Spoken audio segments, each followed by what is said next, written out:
Here at Luxo-Life, we want to make sure that you get what you need to make the best financial decisions in your life. This is why we're precisely dedicated to giving you the best content on finances and self-help that you deserve.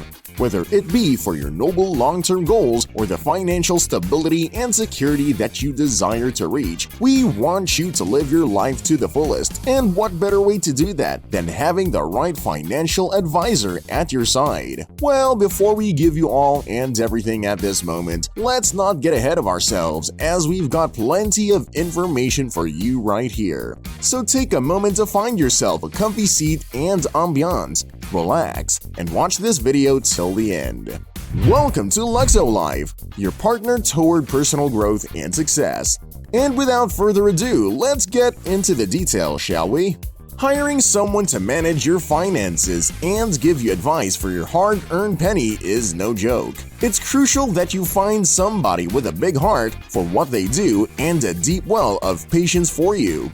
You would be better off with someone who treats you with respect and goodwill than somebody who's got big eyes for money and deep pockets for cash. You have to make sure that you're hiring someone that is best for you and your situation before committing to them. Yes, your relationship with your financial advisor can be a lifelong commitment with values and trust, but we're speaking about money here. To find the best suit that fits the bill, you should first know about these common things that others overlook when seeking to hire an advisor.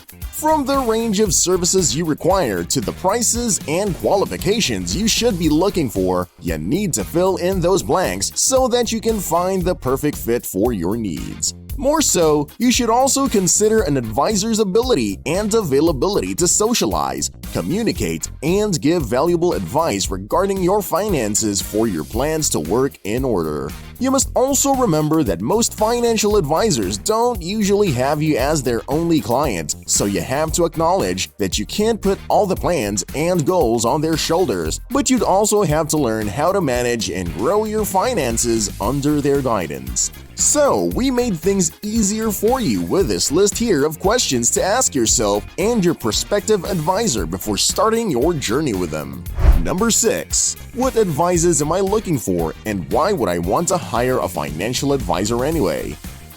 One suggestion that people have been giving non-stop is investing in a robo-investor.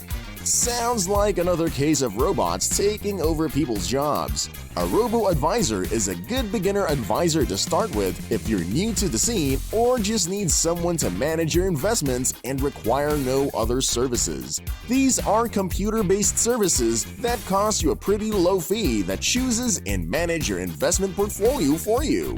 Other robo-advisors have options where you can access a financial advisor to ask questions about your investments or suggestions and discussions about your financial goals. Robo-advisors use advanced software that follows computer algorithms to construct and manage your investment portfolio for you. This is a great option for introverts, as well as robo-advisors require little to no human connection, but still leave the option of human advisors if you need help. In addition, robo-advisors usually don't have any required account minimum, so it's a great choice for beginners. Number 5. What if I want a more personalized set of services and plans, but I'm not yet ready to meet an advisor in person? That's kind of like an extension to the robo-advisor option, but maybe you want real humans to work with this time. A lot of services online offer financial advice that would cost you less than if you would hire an advisor in person and have to meet them face-to-face per session. Firms like this have well-established investment management planning and other financial services that can be discussed with your advisor virtually, either through video chat or phone calls instead of meeting at a local office. To ensure maximum effectiveness, a lot of services will make sure to match your needs with a proper certified financial planner, and some less expensive services would even direct you to a team of advisors. Number 4. What about a local advisor with a wider scope of financial advice? Would that be better? Finding a financial advisor within your area won't be super difficult with the search engines we have access to right now. Meeting with an advisor in person will allow easier communication, and often you can negotiate which services you need and which ones strike your interest that might be beneficial for your long-term goal. Those are just some of the questions you should ask yourself before looking for professional financial help. What type of service do you want? Do you think having someone manage all your finances online and remotely would be more efficient for you? Or would a traditional way of meeting an advisor would be more effective for you?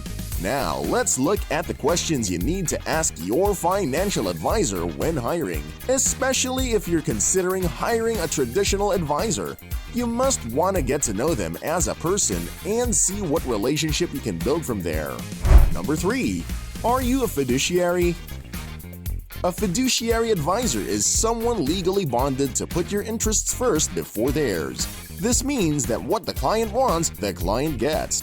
Fiduciary advisors are fee-only advisors that get their salary directly from their clients, so it's a guarantee that they will want to work with your concerns and what's best for you, whether they think it's their favorite advice or not. On the other hand, non-fiduciaries are those who get paid by their clients and get a commission for the products that they sell. It's not that these types of advisors are untrustworthy, they just wouldn't sell you the product that you need. Just some product that does suit you, but is not the best for you only because they earn a commission out of that. Number 2. How would you like to get paid? As I have just mentioned, there are types of financial advisors that get their money through commissions as well. It's best to focus your attention on fee-only advisors that care about the full and best interest of their clients because they don't get commissions from the products that they sell you. But do keep in mind that fee-only advisors sometimes charge you some percentage of funds depending on the assets they manage for you, but the most common is 1%, sometimes 2%, but that would be the most. Some would also charge a flat fee for their services or an hourly rate. But paying extra for a financial planner is a concern and you're not currently able to do all that, a low-fee robo-advisor or other online service options that we have mentioned are still the best options for you. Be aware of how you'll be spending overall. What would be your all-in costs? And is it the amount you're willing to spend? When hiring an advisor, you won't just be paying for the person, you'll have to be charged with other fees, and it's best if you know what those are. Number 1. How can I trust you? Just looking at a financial professional's resume or online profile, there would be endless items on the list that would just confuse you if you look at them long enough. The term investment or financial advisor could just be used by anyone who works in the financial field, but even if they are a certified financial planner, be responsible in checking their credentials. The Financial Industry Regulatory Authority has an online database that records everything about their professionals, from educational background to possible disciplinary actions, and that makes it easier for you to do a background check on them and if they fit your qualifications. We always work better with people that we know on a personal level, even if these are professionals that work for us. Will the advisor be within reach when you need them? Will the communication be accessible and devoid of complexities that will make the job not work out? Will they be willing to talk to you even if it's outside your scheduled appointments? Hiring someone to manage your finances and build an investment portfolio that will reflect your ethos as a person is not something to be taken so lightly. Remember, financial advisors aim to help you reach your life goals with the security you need. So you should be aware of your financial comfort zone and let your advisor know whether you're more inclined to stay there or break out of your shell. We also call this risk tolerance and should be on your list of what to tell your prospective financial advisor to come up with the investment portfolio best suited to your risk profile. At the end of this video, we'd like to know about your thoughts on getting financial advice from real advisors and how would they benefit you personally.